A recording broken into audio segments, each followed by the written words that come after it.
name is Eddie C, and welcome to My Positive Podcast. I'll bring you positive stories of people from all walks of life, because everyone has a story to tell. Well, hello everybody, and welcome back to MPP, My Positive Podcast, and I'm your host, Eddie C. And I'd like to wish you all a very healthy and happy 2023. I hope you all start off the year on a good note with a lot of positivity and good vibes your way. And let's try to make this year not only pleasant for ourselves, but those around us. I want to tell a little bit about my next guest before we get into the interview. She's very much into horses. She's into painting. She's a physiologist. And I just say a world citizen in many ways. So without further ado, sit back, relax, and stay positive. My name is Eddie C, and you're listening to My Positive Podcast. My next guest is a very special lady. We met some years ago, and she's very much into horses, so I consider her like a horse's whisperer. But she's also into art. She's a physiotherapist, and she's into mylogenics. Please welcome my next guest, Miss Nathalie Van Kooten. How are you, Nathalie? Good morning, Eddie. I'm fine, thank you. And thank you for having me on your podcast. Well, I'm very honored to have you on the show as well. So can you tell our audience a little bit more about yourself? Okay. Well, starting as a young girl, falling in love with horses, my dream goal was to work with horses. And on a certain moment, I was in school studying, but still the horses were pulling me away from school. And on a certain moment, my parents told me, well, if you really want to go after those horses, just go out and do it. But you got one chance to take or a study, or otherwise you're kind of on your own and make your own money and start working with horses. And well, I took off at the age of 16, working with horses. All right. I can relate to that. I left when I was 19. And at one point I said to my parents, I'm just going to be a musician, you know, and they weren't happy with it in the beginning. But later, when they saw what I accomplished, they were very proud. You know, that's how it works in life. You got to follow your dreams. You got to follow your dreams. And it teaches you at the same time that if you really, really want something, you just have to go out and do it. Go after it. You got to put the work in, and then it's worthwhile. And then you become very creative. Absolutely. Yeah. So tell us a little bit more about yourself. So you started with the horses. At a certain point, that became your livelihood. Well, I started working with horses, training young horses, competing horses. Also worked as a groom for international riders. And on a certain moment, I was like, okay, horse business, it's kind of a small world. So I decided to step out of it and see if there was more. So I ended up in a corporate company, and it was a multi-level marketing company with cosmetic products. I ended up as a product specialist, did conventions for distributors all over Europe. And I just went out and did it because I never saw a computer before.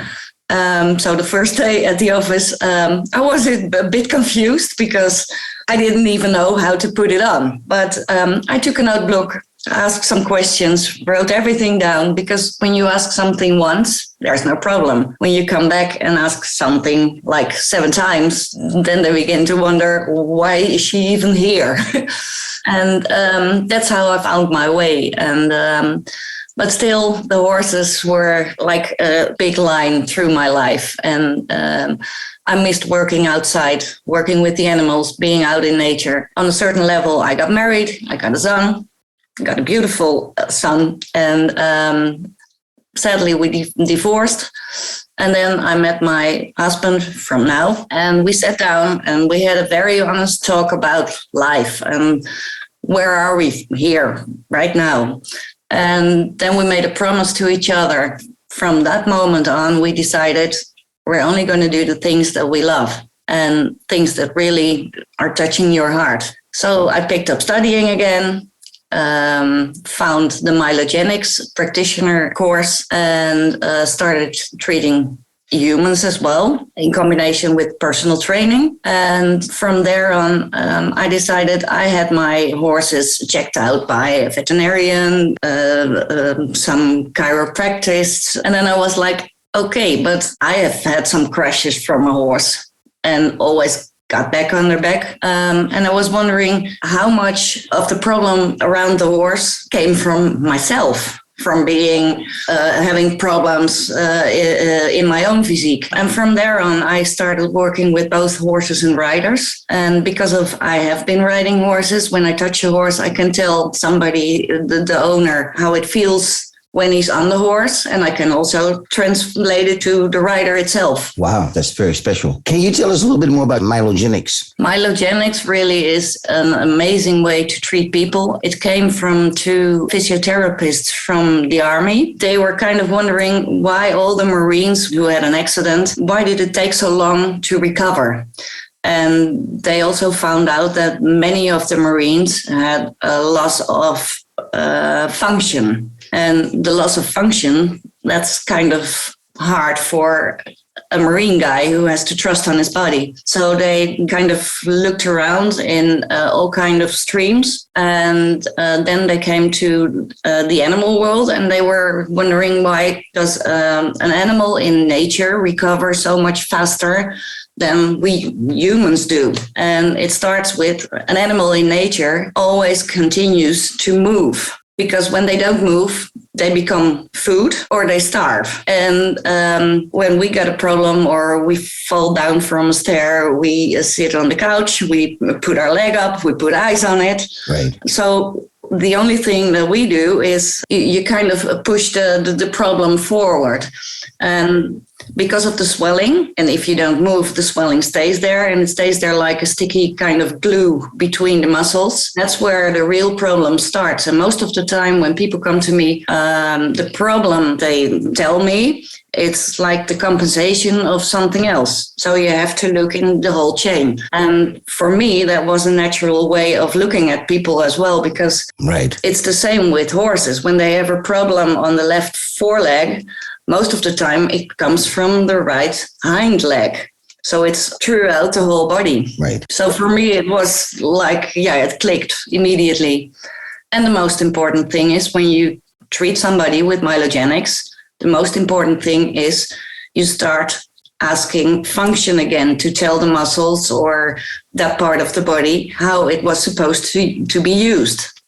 And that's what we do with horses all the time. Every day we tell the horse, we want you to bend a little bit more on the left, bend a little bit more on the right, pick your leg up a bit faster, become stronger here. Right, exactly. And the funny thing with people is, for example, when we take the mobile phone or our computer, as soon as we have a crash, today, everybody got their phone fixed because we can't live without it.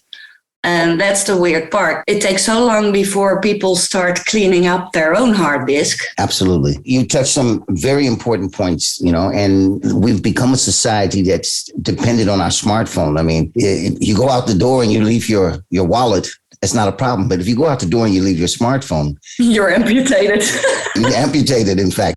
That's quite interesting that you mentioned it. And I agree with you wholeheartedly on that. Sometimes I will go out the door on purpose and leave my phone behind.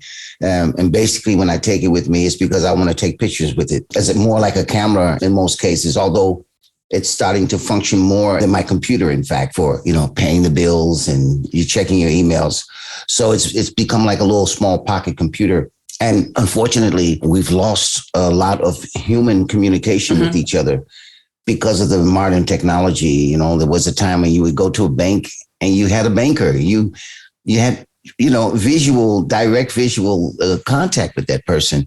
And now everything has to be done online. If you call to have something repaired, it has to be done online, or you have to send it in, and it takes away the personal communication that we are so dependent on as people. We don't realize how much personal communication is. I mean, you would think after Corona that a lot of things would have changed, but it's like we're going back into the same wave that we came out of. Most of the people still work from home. And that's why I love my job so much, because the only way to work with either horses or their owners, the riders, is from that connection. You can't fool a horse.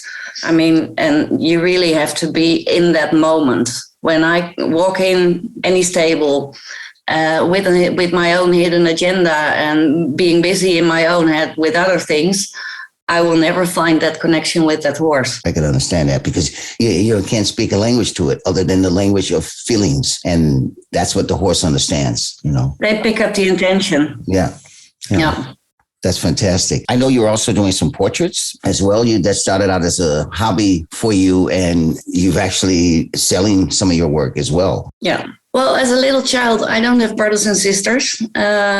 So during the holidays with my grandparents living in Spain, I spent a lot of time drawing. I was really drawing everything from Walt Disney all the time. And I think it's about 7 years ago that I realized, when we were talking about doing what you love, that I realized that I forgot the whole drawing part. And my parents gave me a birthday present, and they asked me, what would you like to do with some money for your birthday? And then I picked up drawing again, took a course with pastel paintings, and I took the class with a lady who made animal portraits. And it started from there. I was drawing some of the horses from friends of mine, or a dog who passed away. And every time when I delivered a picture, the people were just sitting there looking at staring at the drawing, and started crying, because they were really telling me, it is my dog, it's my horse. Because for me, it all starts with the eyes. I always start with the eyes. And the funny thing is, when I start with the eyes and there are two eyes really looking at me from the paper, then I know I got him. And well, on a certain moment, you can draw anything from pictures from Google, but I prefer to make a drawing for somebody as a gift. And from there on, people ask me to make a portrait of their beloved dog or horse. And yeah. That's wonderful. Yeah. We're going to touch a very sensitive subject that you told me about. And I was actually quite shocked to hear that when we spoke to each other. And you got diagnosed with colon cancer at the age of 51. Can you tell us a bit more about that? Yeah, that's correct. Last May, I felt there was something wrong. We had a very stressful period. So in the very early stage, I was like, okay, there's something wrong. What can I do to get over that? So I took a closer look to my own food patterns, vitamins, things like that. But I couldn't turn it around. So I went to the doctor. And actually, when I asked her to send me to a hospital to find out what was going on, I already knew. And she was a bit surprised when I told her that. And the outcome was correct. So it didn't really come as a surprise at that moment. But from there on, there started quite a challenge, because I'm not a person who is dancing around in all the protocols. I mean, I'm willing to follow the protocols if somebody can explain me why I should do it that way. But I also had my own questions. Right. So it took me a while, and finally in July I found an hospital and an oncologist who was willing to sit down, hear my story, and she was like, "Okay, tell me your story, then I'm going to tell you what I can do for you, and then we're going to find a way together." So actually, in October, I had my surgery. Quite some time over it. In the meantime, we took our bikes and rode Tuscany, because that was something we already had planned. And I was like, at first, we wanted to do the tour in Tuscany on our bikes, because after surgery, you don't get on a bike in 2 weeks again for 3 weeks Tuscany. I had the surgery. Everything went well. In 2 days, I was out of the hospital again. many people surprised how that was possible. And then came a shocking outcome that they found a very rare form of cancer, an aggressive form of cancer. And of course, it's like when you hear something like that, you're kind of knocked down. And on the other hand, I was like, okay, nobody can tell me how this form is reacting. The only thing they can tell is it's an aggressive form. Right now, I know it's on several places in my body, and still nobody knows when their last day will be. And that's what keeps me going. I mean, they told me the message is not good. Chemo doesn't work on this one. And actually, I'm glad that I stayed away from chemo, even though they advised it.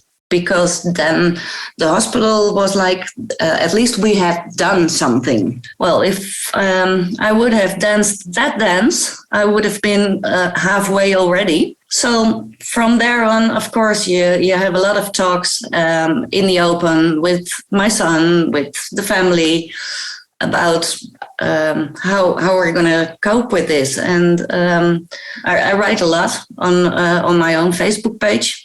And I decided to share it with the people around me. And I really asked a question for help. And the question is, continue to work together with me. And please let me do what I love to do the most. So I continue to work with horses. And in the meantime, I'll try to stay as fit and healthy as possible. And talking about your phone and your camera, the most important part of my phone is the camera. And I have a little tattoo on my wrist, and it says little things. And for me, those little things, a ray of sunlight, a rainbow, it can be anything. But these are the little gifts every single day, even if a dark day starts because you don't feel too good. Very inspiring listening to you tell your story. My listeners will also be quite inspired by, what you're telling us. And I only have a lot of admiration. You're warm. You have there's a whole special aura around you that is very positive and warm. And if people were to see you, they would feel that as well. But they'll hear it in the conversation for sure. Well, when I look back at the last 6-7 months, I think the mail delivery man, he really knows who I am, because it's what happened on our front door with flowers, with little gifts, with cards, but especially the little messages that people send. And they came from really everywhere, from clients with horses. And it's so heartwarming. And being able to share this story, my own story, with them, and being able to be honest about how I feel from day to day, that I don't have to keep up some appearances, and being able to continue the work that I do, and being a mom for my son, and being an inspiration for him as well. That you don't give up, just go and do whatever you love to do. And as long as you do the things that make your heart make a little jump a little faster, I mean, then there are so many possibilities in front of you. You never know when your last day will be, so you better live life to the fullest. That's right. Yeah, and every day is a gift. No. That's it. That's just true. I know you mentioned your son a couple of times. I remember when I saw him once or twice, but he was still quite young then, because it's been some years ago since we saw each other last. How old is he now? Because you mentioned that he has his own business now, you were saying. Yeah. Well, he's next month he'll become 18. All right.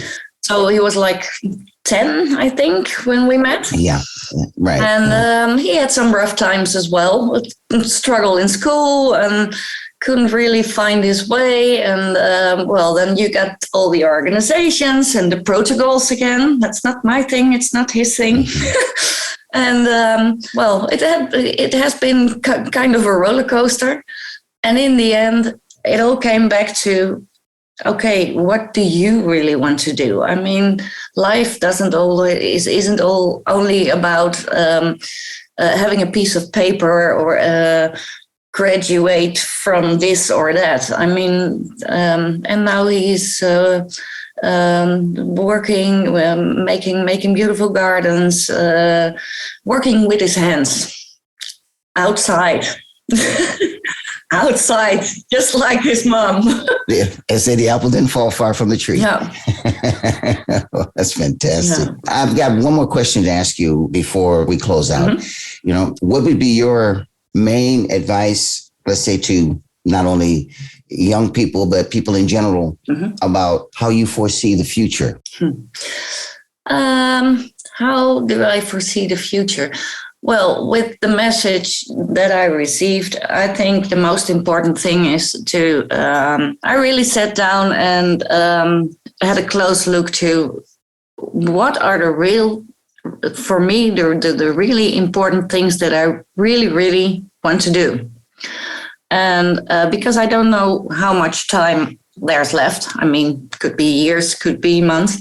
Some of those things, I just picked them out, and I'm not going to wait until next summer, or I'm going to do them next month, actually. And I can't say anything about it because it's kind of a surprise for somebody else. All right. But that's, I think, the most important thing. When you see people retire, before they retire, they're like, oh, I'm going to do this, I'm going to do that after I retire. And how many people just after retirement just drop down? Yeah, absolutely.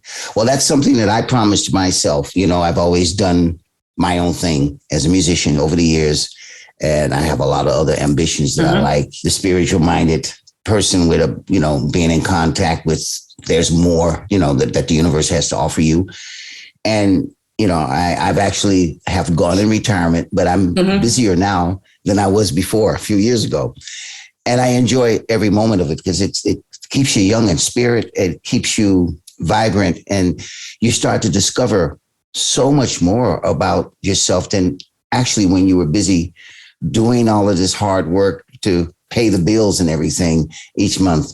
You find out that, like you say, those little things are the most important things in your life. I think the most important thing, and then we get back to the communication again, is to really keep the communication open, to stay open-minded. For people are judging so easy these days. Yes. And when you want to get in touch through WhatsApp, that's okay. But when you see that somebody starts writing a book, I'm always the one who picks up the phone, and I'm like, hello. Absolutely. Well, that's what I did yesterday. Yeah. You know, when I said to you, I'm going to call. Yeah. Because words can be misinterpreted. So true. And depending on the mood of the person reading the words at the time, and there's so many elements around it. So when you're speaking with someone, you can hear on their tone of voice and just basic back to school communicate with each other. You know, yep. I find that for me, that's a very important thing. So I want to thank you for coming on the show and sharing your story and a bit about your life. I know there's so much more we could talk about, and we will definitely be in touch more in the future. I think on behalf of me, and not only me, but my listeners, this has been a very inspirational conversation with you. And I'm very grateful that you took the time out and came on the show. And that's the nice thing about this, is that people will be able to listen to it over and over again in the coming years. I just wish you and your loved ones a lot of love and strength the coming time, and all the support that you deserve. Thank you so much. And say, like a closure, we went through the last Phil Collins concert here in the Netherlands, and it was called We Ain't Dead Yet. All right, fantastic. And that's how it is. I mean, I have a lot to do here, so I'm not gone. Not now. Not in a year. Thank you so much. Stay with us for a long time, sweetie. I will. All righty. Take care. Thank you. And a lot of love to you. Same to you. Thank you. All righty. Bye. Bye-bye. Bye-bye. This is MPP, and I'm Eddie C. I hope you enjoyed my conversation with Nathalie. Wow, what a wonderful person, and how she's dealing with things in her life at this moment. She's a role model for a lot of people. So let's talk about the little things for a few minutes. I think the little things are the things that mean in the long run the most in our lives. We have a tendency of taking a lot of things for granted, and most of the time it's the little things that we take for granted. Whether you are being able to drive your car and it's working, or waking up in the morning, or looking out of the window, or to be able to see what kind of weather it is, you know, having that glass of water on a hot, thirsty day, your kids, your family, friends. I mean, I can go on forever about the little things. We have a tendency of surrounding ourselves with a lot of materialistic big things that seem to make our lives more comfortable. But down at the end of the day, if you really look at it, the little things, like just being able to breathe fresh air, or have a cold glass of water, a meal, your family, your friends, being able to have good health, and very important, being able to share your knowledge, your wisdom, and your experiences with others. Be the light that they may not be able to see. Those little things matter most.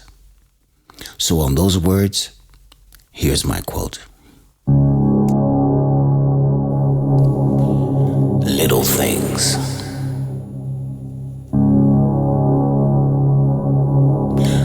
A ray of sun captured through a window.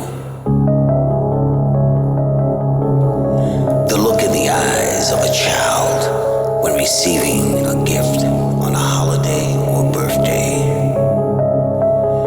That warm sand underneath your feet on a summer day at the beach. A hot drink on a chilly afternoon when you take a break. Walking through a park alone or even with a friend. Listening to the sounds of nature as you pass through its trails.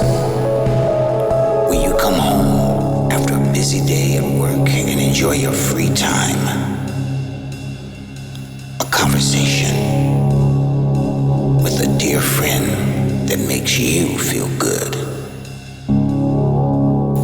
To wake up in the morning and just be glad to be part of another day.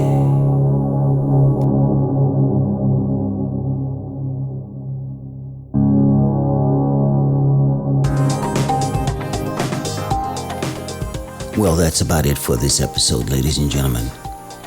I'd like to thank my guest, Miss Nathalie Van Kooten, for coming on and sharing her story about her life and her dreams and plans. I also want to thank you all for the support you give over the years, and you can become a Patreon as well on My Positive Podcast if you go to my website, mypositivepodcast.com. So, once again, remember, the little things matter most, because at the end of the day, it's those little things that become the big things in your life. Until next time. You can find me on all platforms like Spotify, Android, and Apple. On Facebook, look for My Positive Podcast, and my website is mypositivepodcast.com. You can also contact me via my website or Facebook. A very special thanks to my technical producer, Iswan. This show is a production by Antwerp Podcast Service.